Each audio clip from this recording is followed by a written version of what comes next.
नमस्कार, मी संदीप चव्हाण आणि आपण पाहताय PCMC न्यूज. होय मी इच्छुक या विशेष कार्यक्रमात आज आपण आणखी एका इच्छुक उमेदवारांना भेटणार आहोत. अर्थातच अल्पावधीतच हा कार्यक्रम लोकप्रिय झालाय. अनेक जणांना आपली भूमिका मांडायची आहे, अनेक जणांना निवडणूक लढवायची आहे. त्यासाठी PCMC न्यूजनं हे व्यासपीठ उपलब्ध करून दिलंय आणि आज आपल्या या स्टुडिओमध्ये या विशेष कार्यक्रमात आलेले विशेष इच्छुक उमेदवार अर्थातच प्रतिभाताई बागल जवळकर. आता त्या कोणत्या प्रभागातून लढणार आहेत, कोणत्या पक्षाकडून लढणार आहेत आणि जर उद्या त्या नगरसेवक म्हणून निवडून आल्या तर आपल्या प्रभागासाठी काय करणार आहेत, या सगळ्याच गोष्टींची माहिती आपण त्यांच्याकडनं जाणून घेणार आहोत. चला तर मग थेट संवाद साधूयात प्रतिभाताईंशी. प्रतिभाताई, PCMC न्यूजमध्ये आपलं हार्दिक स्वागत. प्रथमतः तुम्हाला खूप खूप शुभेच्छा की तुम्ही इच्छुक आहात आणि महापालिकेच्या सभागृहात पाऊल टाकण्यासाठी तुम्ही तयारी करताय. अर्थातच त्या निमित्तानं तुमच्या प्रभागामध्ये विकास गंगा आणण्यासाठी तुमचा प्रयत्न राहील. त्यामुळे मला एक जाणून घ्यायचं आहे की तुम्ही कोणत्या प्रभागातून इच्छुक आहात, कोणत्या पक्षातून इच्छुक आहात? मी प्रभाग क्रमांक 30 मधून इच्छुक आहे. अच्छा. भाजप पक्षातून इच्छुक आहे. अच्छा, म्हणजे तो दापोडी, कासारवाडी, फुगेवाडी हा प्रभाग आहे.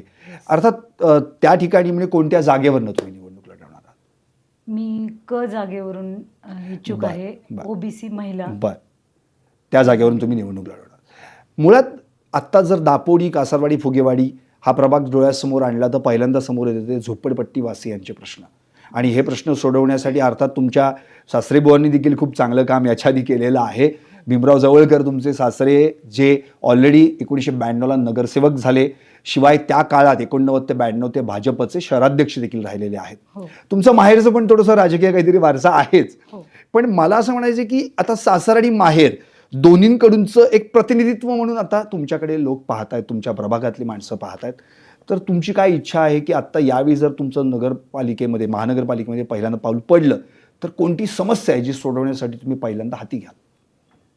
सर्वात प्रथम मी महिला केंद्रबिंदू मानेल की आज आपलं भारताचे पंतप्रधान नरेंद्रभाई मोदी हे जसं महिलांना केंद्रबिंदू मानून आजपर्यंत महिलांच्या विकासासाठी, त्यांच्या उन्नतीसाठी, प्रगतीसाठी जेवढ्या काही भाजप या पक्षाने योजना आणल्यात की लाडकी बहीण योजना, विश्वकर्मा योजना, अजून महिलांसाठी गॅस, उज्ज्वला गॅस योजना, अशा बऱ्याच काही ज्या पूर्वी महिलांना घरात घरगुती कामापासून ते उद्योग क्षेत्रापर्यंत, सामाजिक क्षेत्रात, शैक्षणिक क्षेत्रात प्रत्येक ठिकाणी जसं पंतप्रधानांनी महिलांना वाव देण्यासाठी वेगवेगळ्या योजना आणल्यात, तसंच त्याच योजनांचा आधार घेऊन मी माझ्या महिलांसाठी पहिलं तर मी आत्ता मागे 1-1.5 वर्षापूर्वीपासून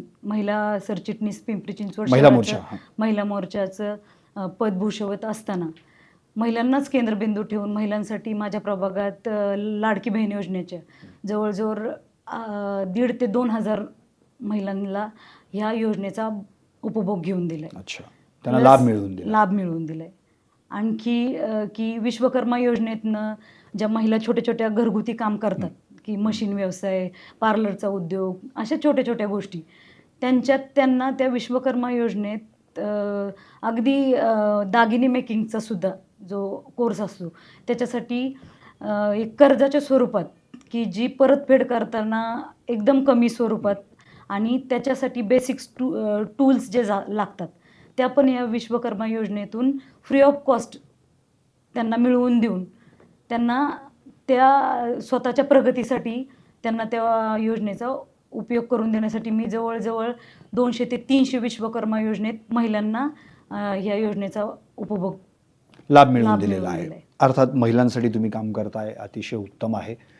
आणि पण आता जसं आपण मगाशी झोपडपट्टीचा जो प्रश्न आहे तो पण आपण विचारात घेऊयात. तिथे जो काही स्लम एरिया आहे त्यामधल्या ज्या काही पाण्याची समस्या आहे, ड्रेनेजची समस्या आहे, रस्त्यांची समस्या आहे, यासाठी पण तुम्हाला काम करावं लागणार. तर त्यासाठी काही तुमच्याकडे उपाययोजना आहेत का?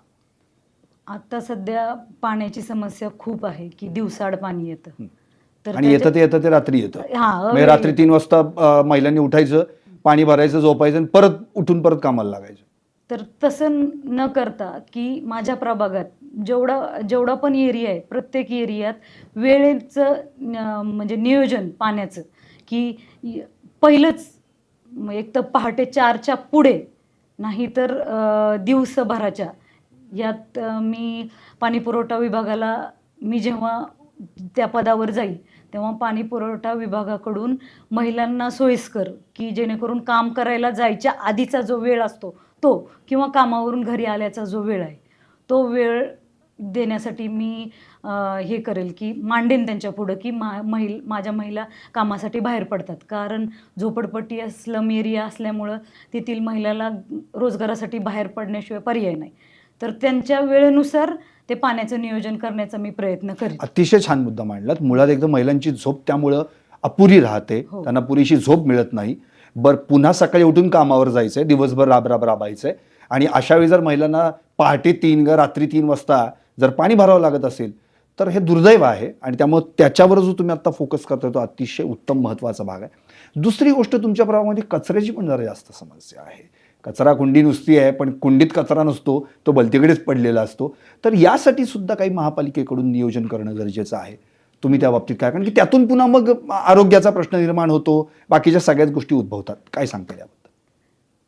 आता पहिलंच मी सांगितलं, की आरोग्याच्या समस्यांसाठी मी तो वेळेचं, पाण्याच्या बाबतीचं वेळेचं, का तर महिलांना जर समजा अवेळी पाणी आलं तर आरोग्याची समस्या 100% उपलब्ध होणार. ॲसिडिटी होणं किंवा थकवा येणं, ह्या सगळ्या गोष्टी, आळस येणं दिवसभर. त्याचबरोबर जी कचऱ्याची समस्या आहे त्यासाठी तुम्ही जसं म्हणाला, की इथं तिथं कचरा पडला जातो. प्रत्येक लेनमध्ये, लेन असू द्या किंवा झोपडपट्टीचा छोटासा मार्ग असू द्या, त्या लेनच्या बाहेर एक कचरा कुंडीसारखं मोठं एक साधन तिथं उपलब्ध करून दिलं जाईल, की जेणेकरून अवेळी जरी त्यांनी त्यात कचरा टाकला तरी पालिकेचे जे कर्मचारी आहेत किंवा कचरा गाडी जेव्हा येईल तेव्हा त्यातल्या कर्मचाऱ्यांनी त्यातला कचरा उचलून नेला पाहिजे, जेणेकरून दुर्गंधी ही प्रभागात नाही पसरली पाहिजे, आजार वेगवेगळे लहान मुलांना, महिलांना, तेथील संबंधित लोकांना नाही झाले पाहिजे. बरोबर. आणखी एक महत्त्वाचा प्रश्न आहे, म्हणजे थोडासा राजकीय आहे, की भाजपकडूनच काय इच्छुक आहात आपण? का घराणं आपलं वारसा भाजपचा आहे म्हणून आपलं भाजपकडून इच्छुक आहात? नक्कीच घराणी पहिल्यापासून पक्षाचं काम केलंय, तो एक मुद्दा तर आहेच. पण भाजप हा पक्ष आता सध्या भारताला, देशाला, राज्याला, जिल्ह्याला, परत एखाद्या विभागाला इतक्या मोठ्या प्रमाणात बाहेर जगात घेऊन चाललाय, की जगाच्या बाजारपेठेत आपला भारत देश हा भाजप पक्षामुळे 2 नंबरला, 1 नंबरला येऊन पोहोचलाय, की जगाच्या सत्तेत आपण 1 नंबरलाही असू पुढच्या काळात. हे फक्त आणि फक्त भाजप पक्ष. आपला प्रभाग पण 1 नंबरला व्हायला पाहिजे ना. 32 मध्ये आपला प्रभाग 1 नंबर व्हायला पाहिजे, यासाठी पण भाजपनं प्रयत्न केला पाहिजे. त्यासाठी तर मी भाजपतनं इच्छुक आहे, की माझा प्रभाग हा 1 नंबरला झाला पाहिजे. बरं, तुम्ही सासरीबुवांना काही जवळून काम करताना पाहिलंय का? पाहिलं असेल तर, किंवा त्यांच्या काही आठवणी, किंवा ते कशा पद्धतीने काम करत होते, आता ती शिदोरी तुमच्याकडे असणार आहे. मी माझ्या सासऱ्यांच्या बद्दल बोलले तर मला एक 6-7 महिन्याचाच पिरियड लाभला, की जेव्हा ते हयात होते तेव्हा, की शिक्षणापासूनच्या छोट्या छोट्या गोष्टीत मी सून म्हणून आणण्याच्या मागचा पण त्यांचा हेतू होता, की शिकलेली सून आपल्याकडे येते. माझं शिक्षण MA BEd डिप्लोमा कम्प्युटर झाले, तर सुशिक्षित महिला आपल्या म्हणजे गावकीच्या लेवलला येऊन आपलं राजकारण किंवा शैक्षणिक धोरण जे पण काय असेल ते त्यांना असं वाटत असेल, की हिच्या माध्यमातून आपल्या घराण्याचा वारसा ती पुढे चालू ठेवेल, एक त्यांची मनातली गोष्ट असेल. दुसरं असं, की माझ्या पतीचं योगदान खूप मोठं आहे, की वडिलांच्या नंतर जवळकर घराण्याचं एक नाव राहावं, आणि जो वडिलांनी गोरगरिबांना हाताशी धरून नोकरीची संधी, शिक्षणाच्या बाबतीतचा हातभार, परत जे माझ्याकडे स्लम एरिया आहे, झोपडपट्टी आहे, त्यांच्या छोट्या छोट्या गोष्टींचे जे प्रश्न माझ्या सासऱ्यांनी जे सोडवले ते माझ्यापेक्षा जास्त माझ्या पतींनी पाहिले आहेत. तर त्यांच्या समस्या आता कुठंतरी खुंटीत होऊ नये, तर माझ्या माध्यमातून त्या सोडवल्या जाव्यात, ही जवळकर फॅमिलीची खरं तर तळमळीची इच्छा आहे.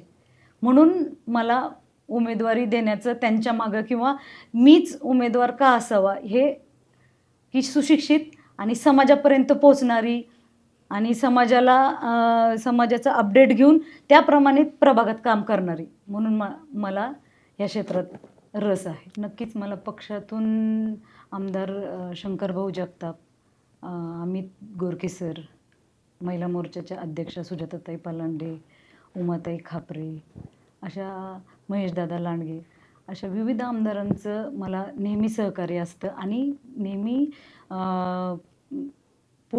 पक्षाला पुढे नेण्यासाठी आपल्याला काय काय कामं करावी लागतील, प्रभागात काय करावं लागेल, कुठल्या योजना आणाव्या लागतील, कुठली सुविधा उपलब्ध करून द्यावी लागेल, या सर्वांचं मार्गदर्शन मला या लोकांकडून नेहमी सतत मिळत राहतं. नक्कीच. अगदी शेवटचाच प्रश्न, उद्या नगरसेविका म्हणून महापालिकेच्या सभागृहात तुमचं पाऊल पडलं तर सर्वात पहिल्यांदा कोणतं काम हाती घ्याल की जे प्रभागामध्ये आत्ता ती सर्वात मोठी समस्या आणि ती समस्या दूर करण्यासाठी पहिल्यांदा पाऊल उचललं जाईल?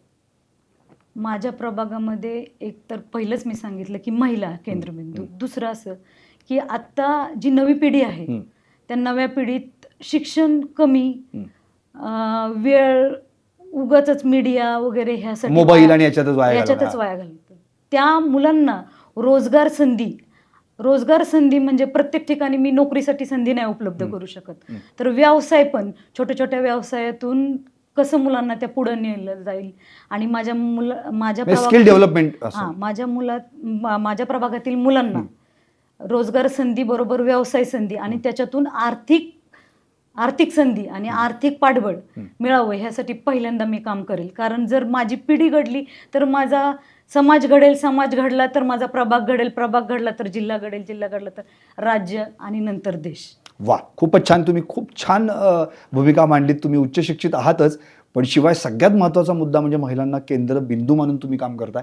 सर्वात महत्त्वाचा तुम्ही मुद्दा उचललाय की खरंच महिलांना रात्री पाण्यासाठी उठावं लागतं आणि त्यावेळी खरंच त्यांच्या आरोग्यावर दुष्परिणाम होतात आणि ते पहिल्यांदा मी बंद करण्याचं काम हाती घेणार आहे. तुम्ही अतिशय उत्तम मुद्दा मांडलात. तुम्हाला खूप खूप शुभेच्छा आमच्याकडून.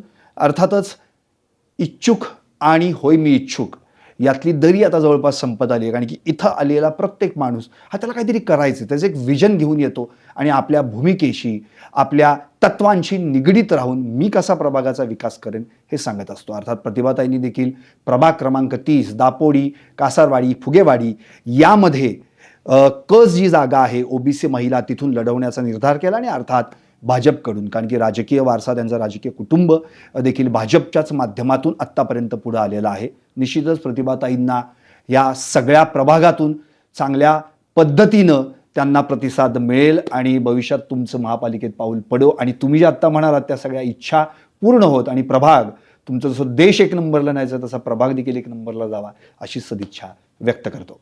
तर या होत्या प्रतिभाताई बागल जवळकर. अर्थात असेच अनेक इच्छुक उमेदवार तुमच्या भेटीस मी आणणार आहे. तुम्ही मात्र पाहत राहा होय मी इच्छुक PCMC न्यूज. नवं मैदान, नवी लढाई. मी देखील केली आहे फुल तयारी. निवडणूक लढवायला मीही उत्सुक, नगरसेवक व्हायला मीही इच्छुक. नव्या दमाचे नवे उमेदवार, नवं व्हिजन, नवे दावेदार. इच्छुक उमेदवारांच्या मुलाखतींचा विशेष कार्यक्रम होय मी इच्छुक. पाहत रहा PCMC न्यूजवर.